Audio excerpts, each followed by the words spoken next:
Le 14 juin 2015, les adjoints du shérif du comté de Greene, dans l'État du Missouri aux États-Unis, ont retrouvé le corps de Claudine Blanchard, surnommée Didi, dans sa maison à Springfield. Le corps baignait dans le sang et avait subi de multiples blessures au couteau plusieurs jours auparavant. Sa fille, Gypsy Rose, avait disparu. Selon Madame Blanchard, celle-ci souffrait de leucémie, d'asthme, de dystrophie musculaire, ainsi que de plusieurs autres maladies chroniques et avait la capacité mentale d'un enfant de 7 ans en raison de lésions cérébrales.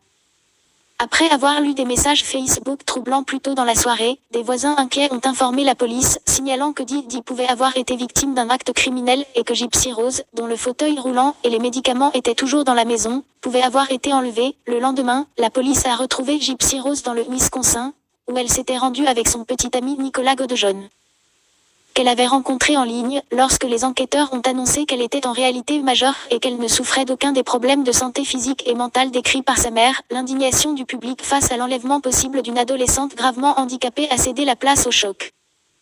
Des enquêtes plus poussées ont révélé que certains des médecins qui avaient examiné Gypsy Rose n'avaient trouvé aucune preuve des troubles allégués. Un médecin en particulier soupçonnait que Didi souffrait du syndrome de Munchausen par procuration, un trouble mental qui pousse un parent ou un autre gardien à exagérer, inventer de toutes pièces ou créer une maladie chez une personne dont il ou elle a la garde afin de générer de la compassion ou de l'attention. Didi avait légèrement changé son nom après que sa famille, qui soupçonnait qu'elle avait empoisonné sa belle-mère, l'a confrontée à la façon dont elle traitait Gypsy Rose. Néanmoins, de nombreuses personnes ont cru au mensonge, ce qui a permis à la mère et la fille de bénéficier des efforts d'organismes de bienfaisance tels que le Children's Mercy Hospital, Habitat for Humanity, le manoir Ronald McDonald et la Make-A-Wish Foundation.